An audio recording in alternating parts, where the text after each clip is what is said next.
We live. Yeah. Yeah. Yo. Welcome to Let's Talk Sports. Y'all live from the Black Guy Media Room. I am your host, aka the Apostle. And we also got a co-host today, my man B Zell. How y'all doing today? We're gonna get into the week 9 NFL frenzy today. And of course, tomorrow we'll be right back at you with boxing talks and we get ready for everything that's going on. Okay, it was a busy day in the NFL. Very busy day in the NFL. We're gonna start with, of course, the game that most people started with, which was the Dallas Cowboys versus the Philadelphia Eagles. And of course, Philly held the Cowboys off, able to pull off the victory 28-23. And it was a lot that came out of that game. Now, first of all, let me say this for Cowboy Nation out there. The refs not the reason we lost the game. Did they sully the game? Was it some suspect calls in the game? Yeah, but that's not the reason why we lost. That's not the reason why the Cowboys lost the game. But at the same time, there are no more victories in the NFL. There are no games where you can say, well, okay, we just came close. There's no coming close awards out there. That was a game that was there to be won and it didn't get done. So that's one of the issues that went on with the game. But however, one of the things that I saw in the progression of the Cowboys was now we see that Dak Prescott is starting to mature. I know Mike McCarthy is under fire today, and I know Dak is under fire today. But we got, it's a laundry list of people that need to be under fire, but those people, they don't need to be number one on the list. The number one person that I think we Cowboy Nation really need to be mad at today is Turnstile. You know what I mean? Turnstile been on the team long enough. He been on the NFL long enough, and they purposely, which was smart at the end of the game. I got to give Philly credit for that. Which was smart at the end of the game. They took fresh linemen to make sure that they went at Turnstile. You know what I mean? They took turns from Josh Sweat to Graham and then throughout the whole game, Hassan Reddick just fed him his lunch. Turnstile had the worst game in his life since it's the first year in the league. He looked like his first year in the league when he was just getting beat the whole entire season. So he really need to be in the film room, and they really need to work on that. Now, later on in the season, that can't happen.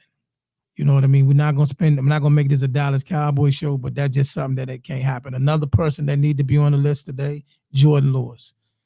I mean, I know most old school coaches like Dan Quinn like to go with their veterans.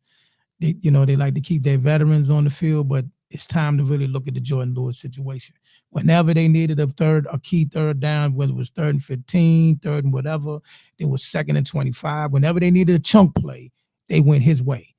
Yes, DeRon Bland got beat on a double move for a touchdown, but when you got ball hawks like him, and even Trayvon at times, you got ball hawks, a double move gonna come their way. Eventually, they're gonna bite. Okay, but Deron playing more than often, he'll make up for that play here and there, throughout the season. But Jordan Lewis is getting beat like a drum the entire year.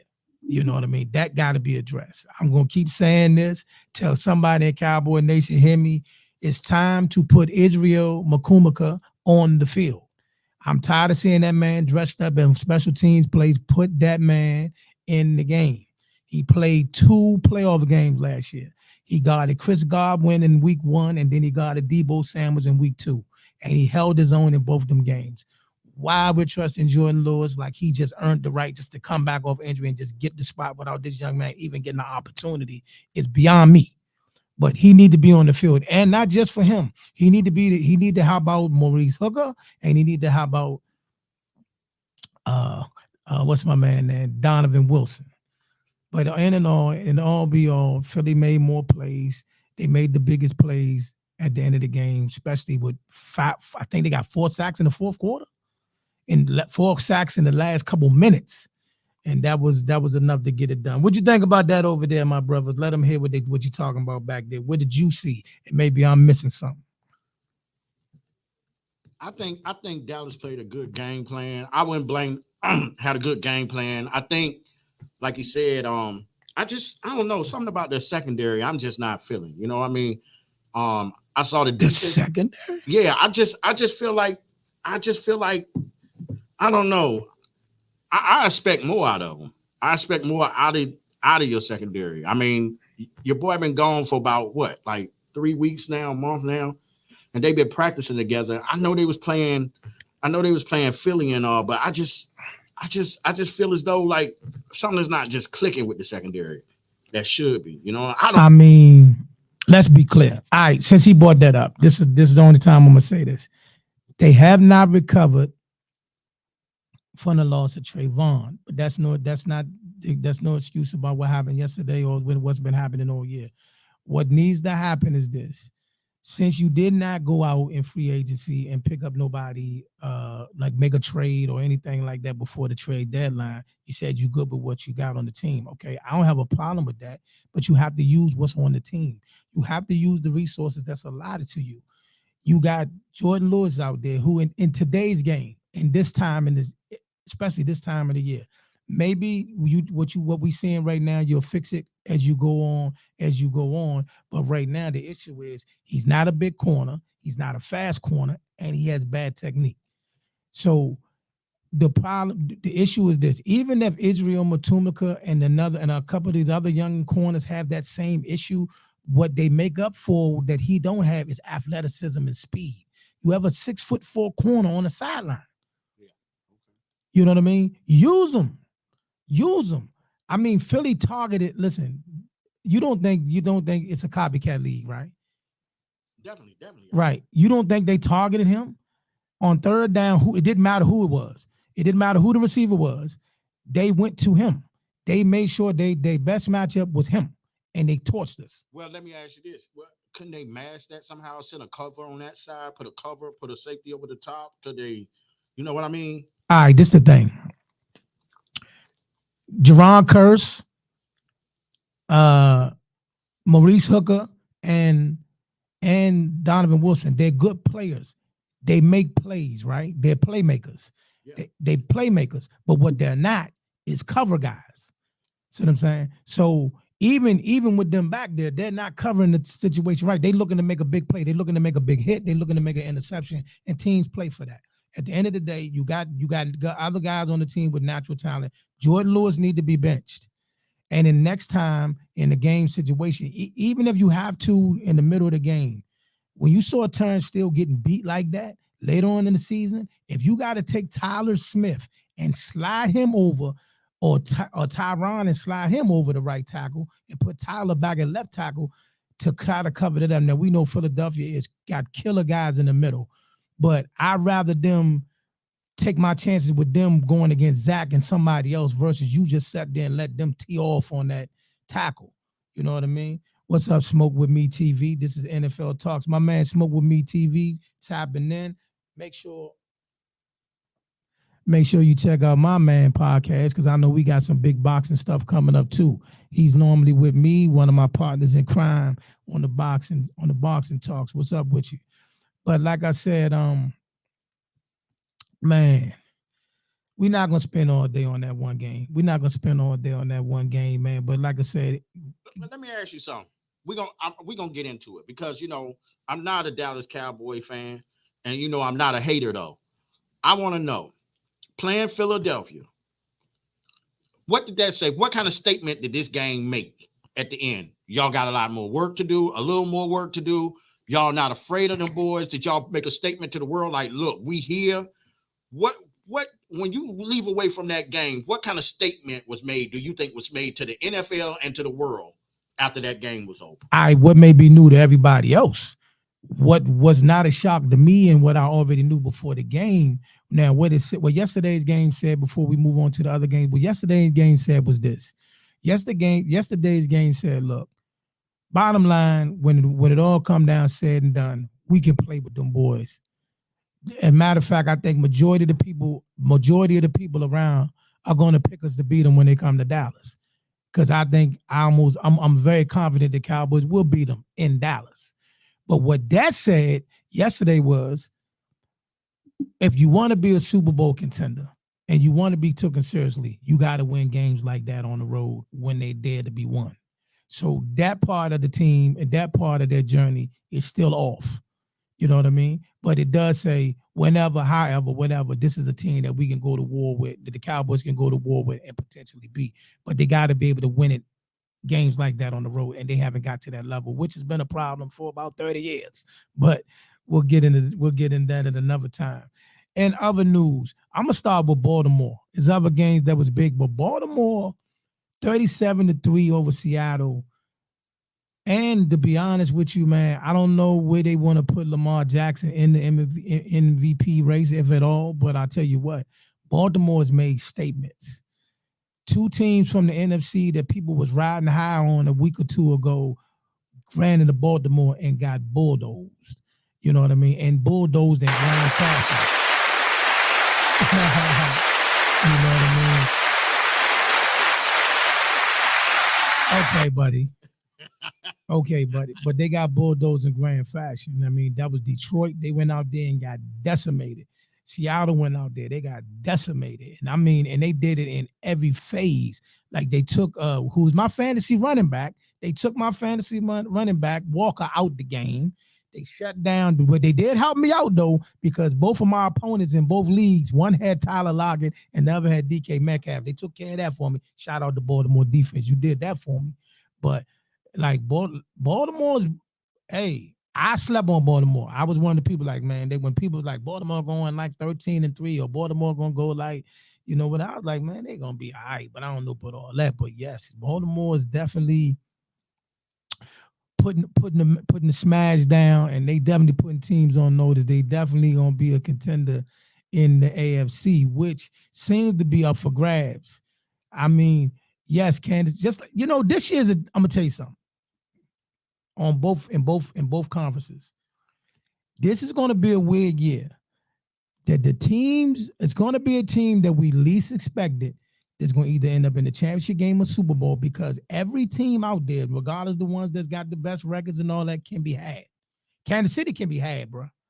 Kansas City can be had. Philadelphia can be had. You know what I mean? 49ers can be had by everybody but Dallas. I'm just gonna be honest. No shade, Dallas. Y'all know how I feel. But I mean, right now, they got your number. But Philadelphia, you don't. 49ers got the Cowboys number. Philadelphia does not. But on the flip side, Kansas City can be had, even though there ain't no easy out there. Because Patrick Mahomes is finding a way to win games. And what everybody better do, if you plan on getting a chip in the AFC or getting past them in the AFC, you had better do it now before they get that man a better receiving core. Because once they build up that receiving core again, they have one or two pieces just to go with Kyle. Nothing wrong with the pieces he got right now. They just not. He don't have, and he don't got to. It don't got to be Tyreek Hill.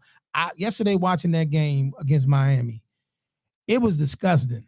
Listening to them commentators just literally say, oh, without Tyreek Hill, he's this. Without Tyreek Hill, the man just won a chip without Tyreek Hill. He just bit a chip without Tyreek Hill. You know what I mean? What are you talking about? Yes, his numbers would be better with the cheetah. We're not arguing to that, but they was a couple. Pause. But you know what I mean? They definitely went together. It wasn't he just strictly couldn't make it without the cheetah. You know what I mean? Because even the year they won the Super Bowl, the cheetah got hurt for most of the year, and he still was lighting it up. So what I'm saying is Patrick Mahomes has shown he can do it with whoever, however. You know what I mean? They gave him Juju Smith-Schuster for 1 year. They bit a chip, then Juju gone. And they still got the second best record in the league. It was tied for the best record in the league coming into yesterday. So again, y'all better get Kansas City now. Why they still need to get some more pieces on offense, especially with now the Spags got that defense actually being formidable. You know what I mean? Dare I say, don't let that defense keep getting better. Look, man, these teams like them, Kansas City, Philly, 49ers, are not, even Cincinnati, they're not going nowhere no time soon because they built through the draft and they added key pieces. So you're going to have to find a way. If you're going to strike now. Now, look, everybody, like I told everybody in the beginning of the year, it was time to take care of Cincinnati then. Because once that leg healed on Joe Burrow, it's curtains. You know what I mean? As you see Joe Burrow lighting it back up right now, Joe Burrow is really putting the smack down out there. What you think about Joe Burrow now? Me myself, I think you can tell he's more mobile now. He's able to plant that leg. He's more agile in the pocket. So I mean, look at Higgins done woke up, or he's getting the ball to Higgins now. It just look a little different. It look a little more, smooth like a well-oiled machine. And he's peaking at the right time. You know what I mean? Right now for them to make that push. I did say that they were the best team in their division. But like you said, I pulled for the Ravens, and I was just being real. I felt that Cincinnati, went Joe Burrow healthy, is the best team in that division. But I don't know. Baltimore looking real complete right now. They look real complete. I mean, everybody was crowning Detroit to do this and that and the other. They smacked them up. Then they said Seattle, this, that, and they smacked them up. But still, it's just something about them three. What they got? 3 receivers. Boyd can be a 2 on any team. They got Higgins. He could be a 1 on a team. They got Chase. I mean, you got Mixon and Joe Burrow. So I don't know, man. They looking good. I think they one of the top teams. I think that can come out of the AFC. This year, the AFC North looked like the best division in football, top to bottom. Last year was the East, but this year the AFC South not the South, the North is definitely by none the best division in the league, because all of them are playing a brand of football. Regardless of their record, they playing a particular brand of football. It's hard-nosed, rugged. They all bringing good defenses. They got good quarterback play coming out for majority of them. Now, here's the thing. If somehow, some way, Deshaun Watson ever comes somewhere close to getting back together, Cleveland going to be a problem. You know what I mean? Cleveland going to be a problem. Because that's the only thing really holding him back. He's still not playing a complete game. I haven't seen a complete game out of Deshaun Watson. I don't know if it's something mentally. I don't know if the stuff that went on outside of football really just tore him up that bad. But he doesn't even look like a fraction of what he was.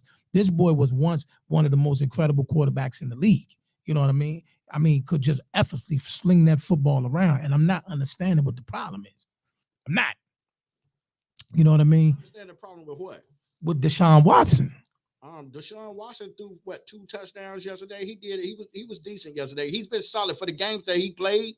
He's been solid, except for the last game, because he's sure that he came back early because he wanted to come back, and he said, "I'm gonna listen to my doctors now." But he tried to hurry up and come back. But at the end of the day, he's been okay. He's just not been the Deshaun of old, but he's been solid. When he went out, he was like ranked number 8 in fantasy.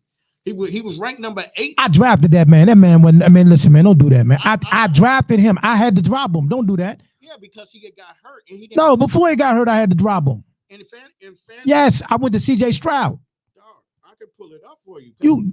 I'm for the numbers that he was producing. We're in the same fantasy league, bro. No, but I had him. We're in the same fantasy league. I'm pulling up my dynasty. I'm pulling up my dynasty league right now. We're in the same fantasy league. So, you know that, right? Yeah, definitely. We are. We are, but I'm just saying that it wasn't like he was thinking it up. He just wasn't. He was just like Russell. Russell Wilson is ranked number 8 in fantasy right now, and he haven't been winning games, but he been getting his numbers. Listen to me. All y'all fantasy owners that's doing good. Anybody in the comment section, even when you see this one on the replay, please tell me anybody right now that's starting them 2 quarterbacks. Find me. I am, and I'm ranked number 1 in one. In what league? I'm about to tell you. Because I know, man, come on, man. Okay. I'm not hating on these guys. I'm not coming for them, but he's struggling. I lost yesterday in my family dynasty league. I'm 6-2. Russell Wilson is my starting quarterback. Oh yeah. You started him every game, man. Wait a minute. You got games this year that Russell Wilson had like 4 points. No, Am I making it up? Am I making it up? No, I'm telling you. And Deshaun Watson had 1 game where he had like 0.5. Russell Wilson fantasy points this year. I could pull it up for you. Stats. Russell Wilson, week 1, 26 points. Week 2 against Washington, 37 points. Week 3, 24 points. Against Chicago, 35 points. Against the Jets, 19. Against Kansas City, he had 3. Against Green Bay, 21. And Kansas City again, 13. Those ain't bad numbers. Those are not bad. Those not bad numbers. Now I can go to Deshaun with his numbers. Please do. He's only played a couple games this year. So people. Bro, I drafted Deshaun Watson. I started him this year. He cost me a game in the other league. Some of them going to cost you. He cost me a game in other league. I'm just saying, brother. I'm just saying, Deshaun Watson been getting his fantasy points. And but while he talking about that one fantasy, I guess what, man? I dropped him. I dropped this guy just before the game started yesterday, and I should have started him. Okay, so Deshaun Watson, week 1, 21 points. Week 2 against Pittsburgh, he had 12. Week 3, 35 points. Then he was hurt. Then it was a bye. He was hurt. Who they play week 3 on this 35 points? I gotta go back and look at that. Yes, Tennessee. Cincinnati, he got 21 points. Arizona, 27 points. The only point that he had single digits was Indianapolis when he came back and played like 6 plays. All right, look. All right, look, man. I don't know where these match. Now, look, one thing I do notice is this though. Every league, the point differential, depending on the position, the points disparity is humongous in some leagues. You know what I mean? In the league I'm in, he probably wouldn't have got 35 points. In the league I'm in, he probably got like 15 to 17. Yeah, it depends on if you're in a PPO. Yeah, it depends on the league. Depends on the league. So I drafted the guy. Now, who I dropped yesterday and should have started him was godly, and I used him for a couple of weeks. C.J. Stroud, bar none, is the rookie of the year. He threw for 475 yards, dog. C.J. Stroud is by far the rookie of the year. I mean, that thing is over. As long as he don't get injured or something like that, he's the rookie of the year. He is balling. That man had Noah Brown. You gotta understand, Noah Brown is a competent receiver. He was hurt. He was hurt for some games. He came back. He had been hurt. Noah Brown had. Are you telling me about Noah Brown? I know. Are you telling me about Noah Brown? I understand that, but look who Noah Brown was playing behind with your team. Bruh, I get it, but Noah Brown ain't never put up no 32 fantasy points. He wasn't going to eat like that over there. He's not the number one on Houston. He's not, but listen, he going to get more looks. How? With Nico Collins and Tank Dell. Dell came back off an injury. Yes, and he balled out.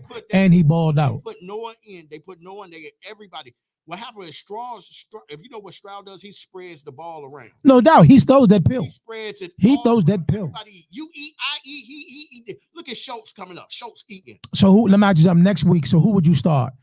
Jared Goff or C.J. Stroud? Stroud. It depends on who they playing. I'm starting Stroud anyway because he an MVP. I picked him. I just dropped him Sunday like a fool. But I mean, I did use him for most of the year because I benched Deshaun Watson for him. Yeah, I would have too. I mean, he's having not only a rookie of the year, but I think he's having an MVP claim of the year. Well, it's gonna be hard to get that, especially if your team not going. Probably we don't know if they're gonna make the playoffs or not. Yeah, they probably won't. But look who they playing at. So right now, mid-season, right? Your mid-season rookie of the year is definitely C.J. Stroud. Who's the defensive rookie of the year? Mm-hmm. It's kind of up in the air, huh? Up in the air. But and then your MVP will be who? They would say with the weapons that he have, they're trying to say Pat Mahomes because he's doing it with so much not really a main target outside of Kelsey. I mean, Rice is a young boy. He coming up, and he's his number one receiver, honestly. That's a dark horse. So if you don't have a definitive quarterback that's going to win it right now, right? Then you probably going to be looking like Tyreek Hill. Tyreek Hill and Brown right behind him. It's Hill and Brown. It should be Hill. No, he's nowhere near. No. You don't think Brown is nowhere near? No, he had a remarkable season. His streak ended yesterday. But he's having a remarkable year. This is another thing real quick. I don't know how this is happening, and it don't reflect on the record or the game or sometimes even the scores. You know the Cowboys ever gave up 100-yard rusher or receiver all year? I can believe it. All year. Nobody's got 100 yards yet. But that need to translate to wins. Even though nobody got 100 yards, I still need Jordan Lewis on the field. But not going to get back into that. But so can I ask you one question? What would you do to help Jordan Lewis? Would you put somebody over the top? Would you? No, we ain't got time for that. It's go time. As this season goes on, it's go time, especially with the offenses that you're going to play throughout this whole rest of the season. It's go time. We ain't got time to be calling to nobody. Listen to me. Dan Quinn, you on notice. You have a rookie corner last year. You started a rookie corner in 2 playoff games. Playoff games. Win or go home. And he went against Chris Godwin, a Pro Bowl receiver. The week later, he went against Deebo Samuels, a Pro Bowl receiver. And you won't even trust him to even start him for a regular season game for Jordan Lewis? Why? It doesn't make sense to me. You know what I mean? It doesn't.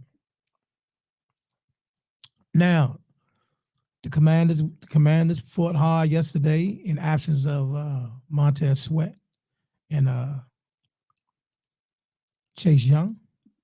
And they was able to get the win over Mac Jones and New England. I'm not going to say too much about New England. I'm not going to be part of the Bill Belichick dog pile. With that horrible call yesterday. Okay, since everybody want to talk about calls, yes. One of the most horrible calls of the year yesterday was that roughing the passer. Blatant, bogus call. I'm going to tell you like this. This is how I watch the game, right? I try my best. I really do. Sometimes I'm not going to lie. I'm victim of saying it. I don't like to say the refs took a game. Because when you're on the road in certain places, you're going to get those bozo calls. Like in Pittsburgh, you're going to get a bozo call. In New England, you're going to get a bozo call. And it looks like now, no disrespect, but in Philly, you're going to get a bozo call. But even with that, the Commanders found a way to get it done. You know what I'm saying? They played through it and get it done. Dallas did not yesterday. But you're going to have to fight the way through a couple of those calls in some of these buildings because I don't know what it is. It just goes with it. It is what it is. But some of these calls have been atrocious. You know what I mean? I've seen first downs get moved back to not first downs. I mean, you know what I mean? Like people got tackled and no calls get made. And then a person gets barely looked at and they get a call. I mean, we got to fix it, man. Balance it out. Or if you're going to call it both ways throughout the whole game for both teams, I'm cool with it. You know what I mean? Let us know where we at, but don't call it tough for one team and then cupcake for the other. That's all I got. Fix that, man. Fix that. You know what I mean? I don't know what Vegas got to do with it, but fix it. You know what I mean? And what else we got going on? Let me look at it. Whatever. Oh, I talked about CJ Stroud, but I'm gonna tell you a young man I really like, and if Minnesota don't let this young man finish the season at quarterback, something's wrong. That boy Joshua Dobbs, his story is remarkable, and the way he came back yesterday. Because listen, that whole game, right? Minnesota was struggling that whole game. You know that, right? They put that boy in, and a light bulb went off. Because I'm sitting there like, not just because he's my fantasy tight end, but I'm like, yo, why my man Hawkinson ain't got no targets? You know what I'm saying? And shout out to the DMV's own Addison for Minnesota because he is balling. You hear me? And he's not going to get it, but he should be in the runnings for Rookie of the Year as well because he's balling. You know what I mean? DMV's own Addison playing for Minnesota, and he's been really stepping up in the spot. Looked like he's done took the number one spot till Justin Jefferson gets back. But he's definitely playing some good ball. Let me move around here. The Packers was able to beat up on the Rams, but you know, they without Matthew Stafford and the backup just ain't it. The Colts found a way to beat the Panthers. They messed up my man Allen Thielen, and you know what? In that game right there, how one of my receivers got strapped in Thielen, and then Carolina knocks my man Joshua Downs out the game. But in fantasy, for all my fantasy lovers, that's why, listen, in this particular league, for some odd reason, man, it's been just my year because I found a way to get, I think I got 23, 24 points from the Cleveland defense yesterday. And I got like 20 points from Young Ho from Atlanta, the kicker. So, yeah, man, you got to find different ways to win games, man. You got to find different ways to win games. And the Saints beat the Bears. That's what we're going to round up tonight. We got the Jets. We got the Jets and the Chargers, which will be a formidable game. And it's a lot going to come out of that game, whoever wins that game, because both of them still got a chance. The Jets are still in the thick of things. teams that everybody made fun of, like the Jets, Minnesota, they still in the thick of things. Minnesota still got a fighting chance in that division and for a wild card. So if Joshua Dobbs, because they were discussing whether or not they're going to continue to start Joshua Dobbs or whether or not they're going to switch it to the other starter that they had yesterday. I would stick with Joshua Dobbs. I'm being honest. And if he was to find a way to help that team still get to, you know what, I'm going to say this. I'm like quarterbacks I've been critical of, but actually they balled out this year. Kirk Cousins, who I think the whole world we kind of smashed on him for the longest, but Kirk Cousins actually was having a very formidable year. He balled out. We hope he heals up and may have to be looking for a job next year somewhere. So, somebody may be able to get a good get another quarterback for the low. I don't know about the low, but he was balling. But yeah, he definitely probably won't be in Minnesota next year unless he's willing to take some sort of discount. You know what I mean? Unless they just love him. Justin Jefferson could probably speak up and they'll probably bring him back. But I like to see what Joshua Dobbs can do. If Joshua Dobbs can get them boys in the playoffs, woo-wee, you know what I mean? So that's another great story. So as this season goes on, it's a lot to watch. It's a lot to watch. It's a lot to pay attention to. Right now the top teams are still Kansas City and Philadelphia, but some teams in the water, especially in the AFC. AFC look like it's going to be hard. It's going to be the harder out this year. You know what I mean? Look like it's definitely going to be the harder out. Even though Seattle looked good and Detroit looked good, I got them guys coming back to the world as the season goes on. Even though Detroit has a soft schedule, I still got them coming back to the world a little bit. And Seattle, I think, is going to be humbled because they got a vicious stretch. Seattle got a stretch coming up where they got the 49ers twice. They got Philadelphia. They got Dallas. It's going to get rough for Seattle. So they're coming back to the world. And I'm watching closely. This Seattle Commanders game is going to tell us a lot about both of them teams as this season goes on. Neither one of them can afford a loss. That's a playoff game. You know what I'm saying? What do you think about that one? Well, being honest, it's going to tell a lot, but at the end of the day, I can't expect the Commanders to beat them boys. You know what I mean? Why not? I just being honest with you. I just think Seattle is more of who they are as opposed to Washington being who they are. What does that mean? Seattle know their identity. They know. Do they? Yeah. Do they? Yeah. Did he look like a team with an identity in Baltimore yesterday? They came across the country and they played Baltimore, and that is a dope team. Baltimore is legit. I know they're a dope team, but is they 30-7-3 dope? Every once in a while you're gonna run up against a buzzsaw. You know what I mean? But they just got beat. That's just what it was. They just got beat. They just got whooped. But Washington never, when they win, they don't blow nobody out. They got to come back to win. And I think it's hard. They over there in Seattle, right? It's in Seattle. So it's going to be hard. Whenever you go to Seattle, I think Washington like 7-1 in Seattle. No, boy, ain't nobody got no 7-1 I think so. In Seattle, at the Link. I think so. And the 12th man, don't nobody got no record like that at the 12th man. I think so. I think Washington it's like 7-1. Bro, it's nowhere in the world you're 7-1 at the 12th man. I just heard that today. They like 7-1. It's crazy. It's like a crazy fact. They like 7-1 in Seattle. Bro, I'm gonna have to look that up, bro. We definitely gonna have to look that up. Look it up. But I still think Seattle win. He said we can beat Seattle if that's what you're saying. Yeah, I think it's a formidable game. Okay. Part of that is true. I'm not saying y'all may not have won some games of Seattle, but y'all do remember it was a stretch of time, especially when the Legion of Boom was around. It was a stretch of time when Seattle was dominant. It was like the 12th man was like, it was feared upon to go up there when the Legion of Boom was around. So I don't think anybody has that type of stretch, that kind of numbers on them, especially when the Legion of Boom was around. Y'all wasn't beating the Legion of Boom. The Legion of Boom beat you every time you played them. They didn't play them many times. They didn't play them that many times. Look back at the year we brung RG3 and you lost. You didn't beat Seattle. Even with RG3 that year, you didn't beat Seattle. You know what I'm saying? And even the years before that, Seattle put you out the playoffs like 2 or 3 times. Like Seattle was like your nemesis.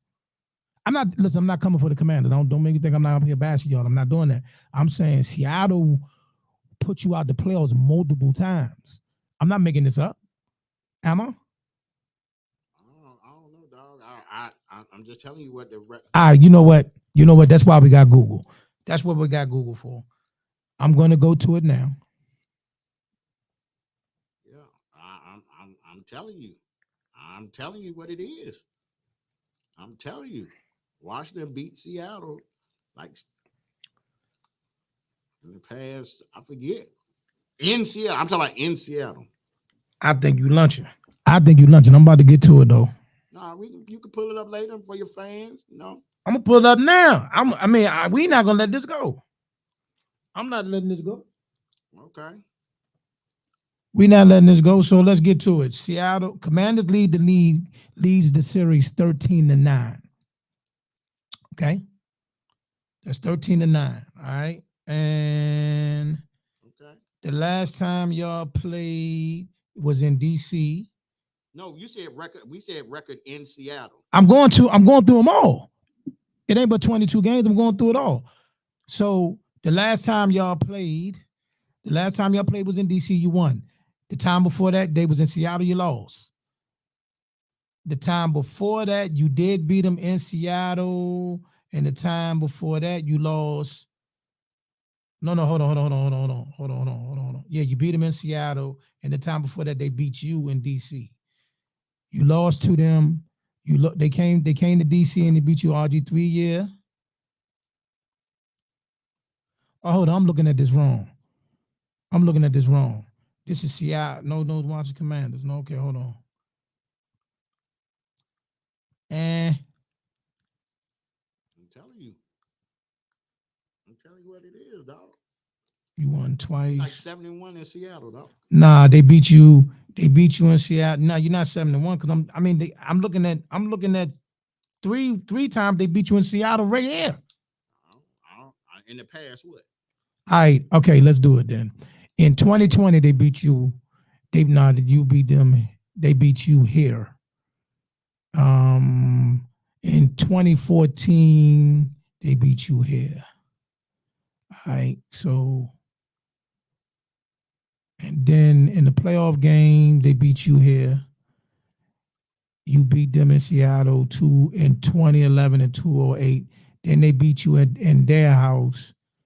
They beat you in their house in the playoffs in 2008. They beat you in their house in 2006. So, all these other games that you're speaking about that you did win like 3 or 4 of them up there, but they all like 2001. Yeah, but that's 1998. Yeah. But because they don't play every year now. So you. But I'm saying though, but I'm saying in 2021 and 2020 they beat you, and then 2014 they beat you, 2013 they beat you. In Seattle. Yeah, all those was in Seattle. So you're like even up there. Enough that they not. Like I said, like I'm saying to you, it's not a. But none of them is against the Legion of Boom. There's no Legion of Boom no more. I get that part. There's no Legion of Boom no more. It's an old Wagner, right? Is he there? They did bring him back. Yeah, it ain't no Legion of Boom. It's just Boom. It ain't even Boom. Right. Listen, I think y'all can beat him. I'm not saying you can't beat him. I think it's a formidable matchup. That's why I said in the beginning of this whole conversation that I think that Seattle, the only thing that stopped me when you said they're 7-1 up there, and I'm like, hold on. I don't think nobody's 7-1 up there. Yeah, I'm just going back in the past 20 years. So they lost what, three times there? Probably. Bruh, we just went back 15 years. So they lost 3 times. It's like even. We just went back 15 years. We just went back to 2008. That was convenient. You conveniently stopped it because then you said they won a lot more in the beginning. But that's fine. What I'm just saying. Okay. It's about even. Going all the way back to 94, right? Okay. They beat you in 94. They beat you in 95. They beat you in 98. You won in 01 and 02, in 03 and 05. Then you lost in 06. Then you lost in 08. Then you won one in 08. You won one in 2011. They beat you in 2013. They beat you in 2014. You won in 2017. They beat you in 2020. So it's even. You saw 4. I heard 4 beat yous, and since they turned since. All right, since you want to be cute, Since 2000. Don't go back in the 90s. We talking about from 2000 on. The past 21, 22 years. All right, so again, if we're going from 2001 to now, it is 1, 2, 3, 4. It's 6-5. Y'all got 6, they got 5. In Seattle. Okay, now we want to do just Seattle. Yeah, okay. That's what I said. In Seattle. In Seattle. Visitor. Let me see. Yeah, in Seattle. You got 1, 2. I'm closer to right than I am wrong. No, you're not. Yeah, I am. You got 4. You got 4. All right. It ain't 7. No. And they got what, 2? 3. So, but that's going all the way back 20 years. Yeah. That's 23 years, bro. We had enough of this. All right, y'all. It's been a pleasure to chop it up with y'all. Please listen. Let me say this to y'all now. Listen. Please like and subscribe. Share the channel. You know what I mean? You know, we really working hard behind the scenes to work on, polishing up the package and reaching out to different things. Please be on the lookout. Pretty soon you will hear Let's Talk Sports. We're already on Apple. What is it? Spotify. Apple, Spotify, iHeartRadio. But then we're going to be looking to be on an A show. And guess what? All places that it's going to be. Well, I'll keep that on the wraps till it's time to make the official announcement, but we will have an official radio show as well. So listen, man, please like, follow, subscribe to the channel, and support the best way you can. You know what I mean? Be blessed out there. Like we said, we be back tomorrow with boxing talks. And listen, while we getting into boxing talks, right? 2 weeks from now, right? I remember when I brought this up. 2 weeks from now on Shakur Stevenson is fighting. Actually, a week and a half from now, Shakur Stevenson is fighting on a Thursday night against Edwin De Los Santos, which is a great fight, a formidable fight. And I always question why is it on a Thursday night, especially when we know, NFL has games on Thursday night. But everybody laughed at me when I said at the time, I said, y'all know Cincinnati played Baltimore that night, right? And everybody's like, well, that ain't no big deal. Baltimore ain't this, and Seattle and Cincinnati ain't that. Are you saying it now? It's one of the biggest games of the year now, right? Facts. Is it one of the biggest games of the year now? I don't like the fact that they're putting a fight on that night. Unless they go, and then what's going to end up happening? I know what they're going to do because they're good at what they do. What they're going to do is they're going to hold Shakur in the main event of that card so as long as possible till the game is pretty much over, and then they're going to get in the ring. So you're looking at Shakur getting in the ring like 11:30 midnight. You know what I mean? People work on Thursdays and Fridays. You know what I mean? It's a work day. It's different on a Saturday, but it's on a work day. So now you want us to stay up till 1 o'clock in the morning just to watch a fight. And I'm a diehard boxing fan. Of course, I'm going to find a way to watch it all, but still, it just ain't fair. Do better, everybody. Peace and love. We out of here. See you tomorrow for Boxing Talks. This is AK, this Apostle. Let's Talk Sports, man. 1.